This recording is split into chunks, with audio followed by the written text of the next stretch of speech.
И денес пратеничката група на ВМРО-ДПМН бара од председателот на Собранието Талат Џафери да ја стави на дневен ред одлуката за оставка на министерот за здравство Венко Филипче.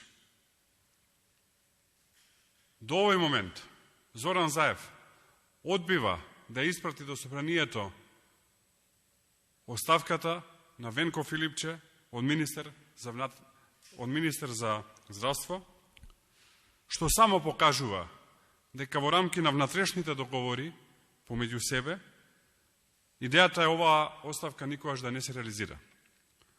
Согласно договорот, Собранието работи само до следниот петок, затоа што после тоа почнува кампањата за локалните избори и целта е да се превесла овој период од некаде 10 дена и оставката на Венко Филипче да не се достави во Собранието на Република Македонија, а во исто време да не се стави точка за разрешување на Венко Филипче како што бара ВМРО-ДПМН. Целта е јасна, а тоа е да се заштити неспособноста и криминалот кој што чини човечки животи. Сосема ирелевантно е чувството на вина и морална одговорност кај Венко Филипче, Зоран Заев, Илир Хасани или било кој друг, доколку тоа не се материализира низ оставките. А уште поголемо понижување на јавноста и на народот е кога се обидува јавноста да се излажи, да се замае. Да јавно некој каже дека поднесува оставка, а после тоа да се игра со таа оставка, само покажува за какви неморални луѓе се работи. Уставот е многу јасен и вели дека секој министер има право да поднесе оставка и тука завршува, затоа што се знае дека кога се поднесува оставка, тоа е завршен чин.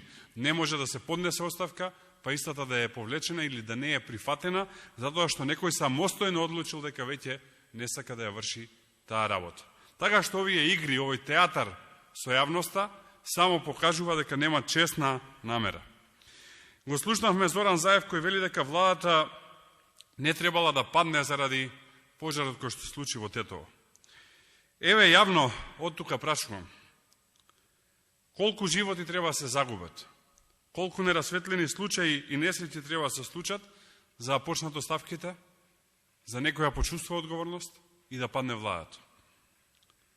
Одговорите кои се бараат се разумни дилеми.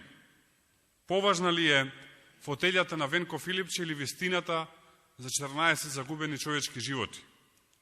На кој начин и со какви материјали е градена модуларната болница во Тетово, како и останатите болници кои што само заради фактор среќа не ја доживеа истата судбина како болницата во Тетово? Зошто се градат објекти чии што материјали немаат никаков атест или сертификат? И клучното прашање, на кое што до денес немаме одговор, е кој ги правил проектите за модуларните болници, дали е тоа согласно закон лицензирана компанија со А градежна дозвола, или истите биле проектирани незаконски во рамки на Министерството за здравство и така наречената проектна единица во Министерството за здравство. Ова се прашања кои што до денес немаат одговор, како што и нема одговор прашањето кој земал мито за да има подобра, односно основна нега за одредени пациенти. Овде се работи за човечки животи и се работи за одговорност. И затоа апелирам до Зоран Заев да не се игра и да преземе одговорност. Одговорноста ќе се случи на локалните избори кои што доаѓаат за еден месец, но доблесна одговорност да се преземе веднаш, затоа што никој не гарантира дека со ваков јаваштук, со ваква комбинација на неспособност и корупција, нема да има уште неколку трагедии во следниот период. Благодарам. Поведете ако има прашање.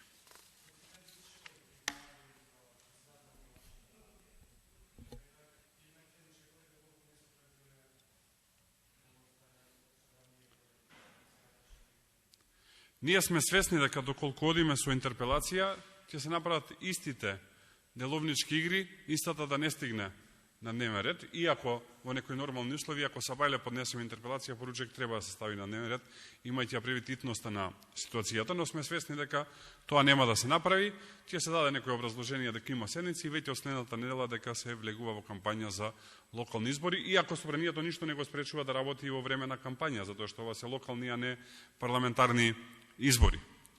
Затоа нашата идеја и вчера поднесовме барање за разрешување на Венко Филипче со цел да не се одлага процедурата и очекуваме таа точка да биде ставена на дневен ред со цел истата да се реализира, односно 61 пратени да гласаат за разрешување на Венко Филипче. Тоа е едната опција, или втората опција, ова што го зборував досега, доколку Заев има малце морал, совест и чест, да ја достави оставката која што до него наводно ја доставил Венко Филипче, во тој случај веднаш собранието ја констатира и тука завршува приказната.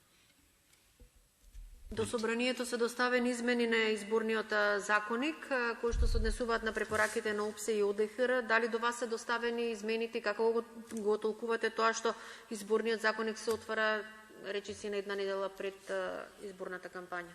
Да, ние некаде уште од после Нова година разговаравме за изборниот законник во рамки на работни групи кои што постоја помеѓу политичките партии. Заради одредени тактизирања на помалите коалициони партнери на СДСМ, изборниот законник не беше усвоен во предвидениот рок на 6 месеци пред избори. Наше мислење беше дека ќе е огромен демократски дефицит доколку за прв пат одиме на избори без имплементирани препораки на ОПСЕ и ОДХР, и затоа инсистиравме изборниот законник да се донесе и сметаме дека е добро што денеска ќе се донесе изборниот законник, од причина што тоа ќе го подобри квалитетот на изборите, надополнето со една работа која што може би остане и не толку забележена во јавноста, но е исклучително значајна, а тоа е дека ОПСЕ и ОДХР решија да испратат наблюдувачка мисија во целосен состав, 25 долгорочни и 250 краткорочни наблюдувачи, што е исклучок, а не правило за локални избори, имено согласно процедурите во рамки на ОПСЕ и ОДХР, мониторинг мисии се праќаат за парламентарни и претседателски избори, додека за локални избори само доколку се донесе политичка одлука во рамки на земјите членки на ОПСЕ и ОДХР да се мониторираат локални избори, со самото тоа што најрелевантната институција за мониторинг на избори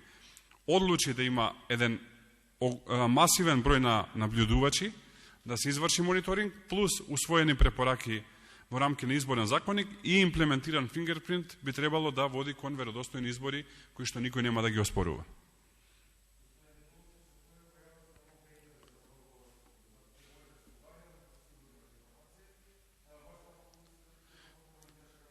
Мислам дека е несериозна работа, од причина што секој може да седне на компјутер да искуца што сака. Веројатно некоја мода настана откако се појавија два нон-пейпери за состојбите во Косово и во Босна и Херцеговина.